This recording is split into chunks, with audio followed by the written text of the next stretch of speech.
semua menjauh, sengaja menghindar, menganggap aku tak pantas bergaul dengan mereka. Aku dianggap berbeda, tak sekeren mereka. Baju dan sepatu yang kupakai tak sebagus garis-garis penggemar Blackpink itu.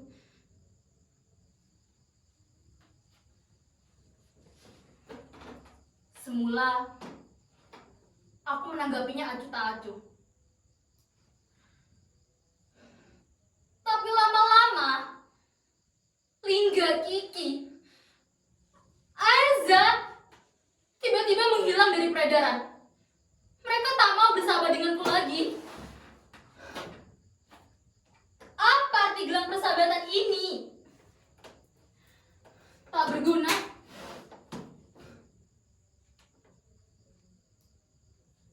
Aini? Iya, Mak.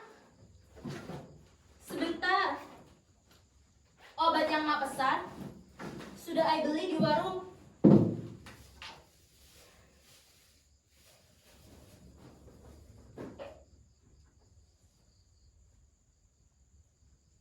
Emak sedang sakit. Sudah hampir sebulan. Aku belum sanggup membawanya ke dokter. Kata orang, biaya berobat ke dokter itu mahal. Hah? Apa? BPJS? Aduh, dari mana kami bayar cicilan setiap bulannya? No, Bu Siti yang kerja di puskesmas pernah bilang iuran BPJS yang menunggak atau tidak dibayar terancam terkena denda. Ya sudahlah, orang susah dilarang sakit. Itulah mengapa sudah sebulan ini aku menggantikan pekerjaan emak, berburu karton, koran, dan botol-botol bekas ke warung-warung dan toko. Sering aku memungut barang bekas yang sengaja dibuang sembarangan. Aku tak habis pikir, mengapa orang-orang membuang sampah sembarangan? Tidakkah mereka tahu bahwa tindakan mereka itu akan merusak bumi yang kita tinggali ini? Sementara tong sampah dibiarkan kosong, tak berfungsi sebagaimana mestinya.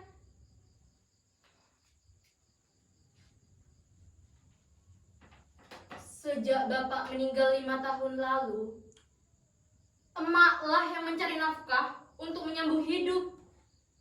Sempat menjadi buruh cuci dengan upah seikhlasnya. Tapi upah emak yang kecil tak sebanding dengan resiko yang dihadapinya. Kalau ada pakaian luntur atau rusak, emak harus menggantinya 2 kali lipat. Lambat laun, tenaga emak semakin berkurang, tak kuat lagi mencuci. Kemudian, emak lebih memilih menjadi pemulung. Sampah yang terkumpul dijual dengan harga Rp3.000 per kilogramnya. Cukuplah untuk membeli beras, lauk pauk, dan sedikit jajan untukku. Hujan, terik matahari tak pernah menyurutkan semangat emak untuk memenuhi kebutuhan sekolahku. Emak ingin sekali aku jadi guru. Menjadi guru adalah cita-cita emak dulu. Bagaimanapun pedihnya hidup, ingatlah, kamu masih punya Tuhan. Jangan menyerah menggapai cita-cita. Begitu pesan emak.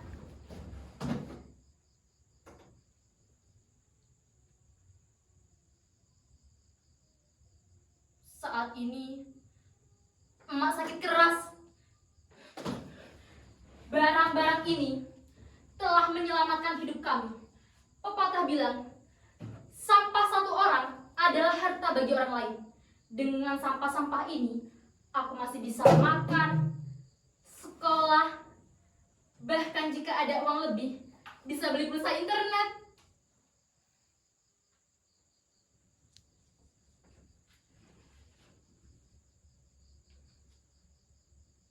Lihatlah langit biru itu, Aini. Kesanalah matamu harus memandang.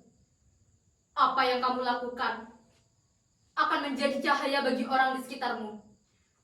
Berapa ton sampah yang telah kau dan emak selamatkan? Jika tidak, sampah-sampah inilah yang akan menguburmu.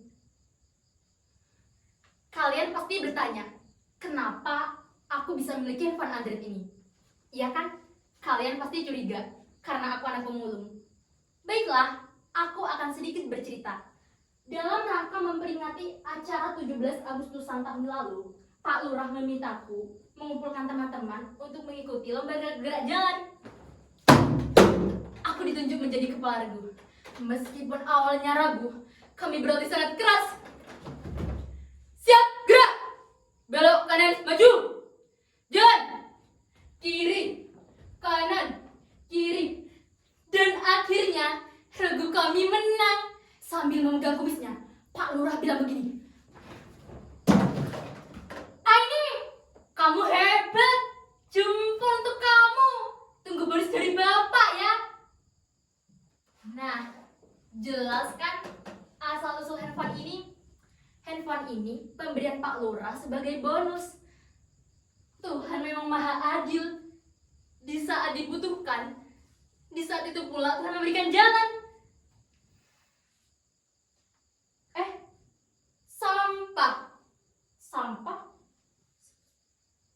Sampah plastik menyebabkan pencemaran tanah karena sifatnya yang sulit terdekomposisi. Plastik membutuhkan waktu 10 sampai 20 tahun untuk bisa terurai secara alami. Saat ini, Indonesia masih mengalami krisis sampah plastik. Konsumsi penduduk setiap tahunnya terus meningkat. Tetapi, kesadaran untuk mengolah sampah plastik tidak ikut meningkat. Di mana nih? Di mana nih? Panas. Panas. Langit pekat. Pohon-pohon mati. Haus. Haus. Air. Di mana air?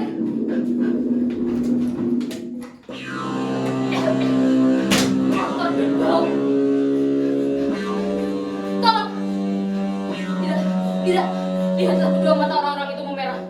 Kulitnya mengelupas. Jangan mendekat. Pergi, pergi. Tolong, tolong, tolong.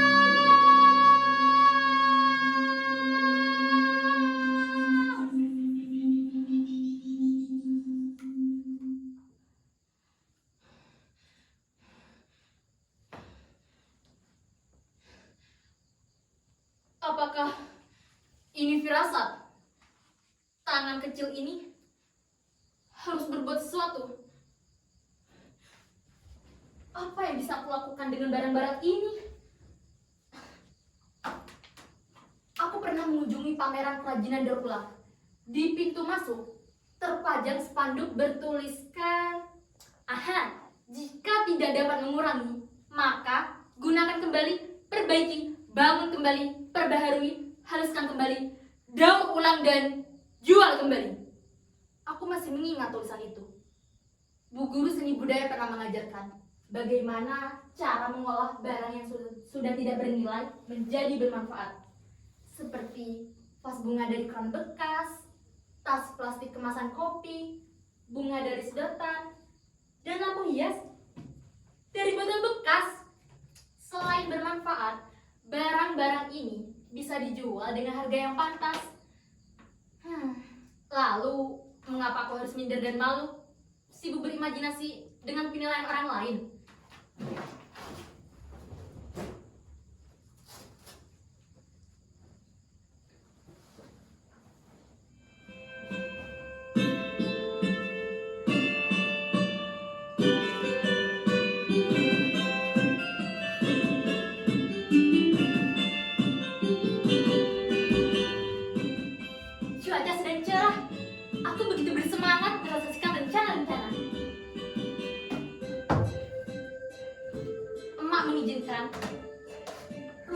ini digunakan sebagai galeri, sekaligus tempat pelatihan.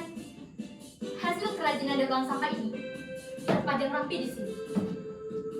Aku akan mengajak tetangga dan seluruh teman kampung untuk mendaur ulang sampah-sampah ini. Oh ya, aku tidak perlu memungut barang bekas lagi ke toko dan warung-warung lagi. Semua orang yang ada di lingkungan ini akhirnya memiliki kesadaran memilah sampah dari rumah. Ini kemajuan yang sangat berarti. Melalui postingan di media sosial, aktivitas mendaur ulang akhirnya bisa ditonton lebih banyak orang. Semoga saja hal sederhana yang aku lakukan ini bisa menginspirasi teman-teman sebaya.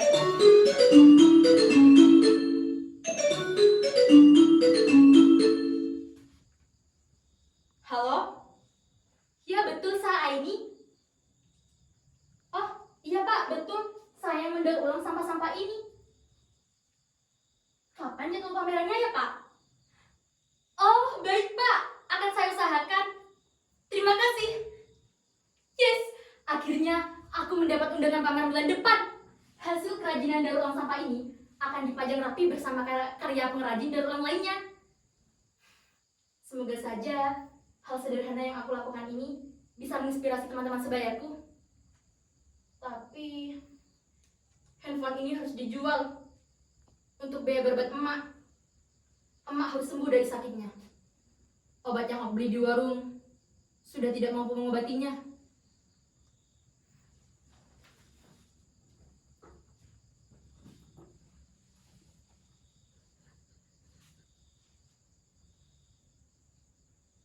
Aku baru saja mengantarkan emak pergi ke dokter.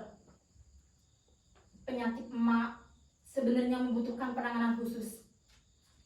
Tapi emak bersikeras ingin pulang. Lalu dokter memberikan instruksi. Berapa kali emak harus minum obat dalam sehari? Aku pun tak sempat bertanya lebih jauh. Tatapan emak mengisyaratkan supaya cepat membawanya keluar.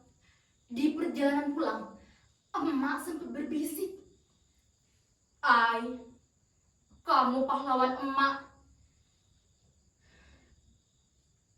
Mataku berkaca-kaca. Aku pun membalas ucapannya. Ai juga bangga sama emak. Karena pahlawan sesungguhnya adalah emak. Oh ya, Lingga, Kiki, dan Eza hari ini berjanji akan datang ke rumah. Mereka akan menyumbangkan botol plastik bekas yang telah dikumpulkannya. Mereka juga akan membantu mempublikasikan hasil kerajinan daur ulang sampah ini. Ternyata mereka tidak benar-benar meninggalkan aku. Ling, Ki, Za, we are best friends forever.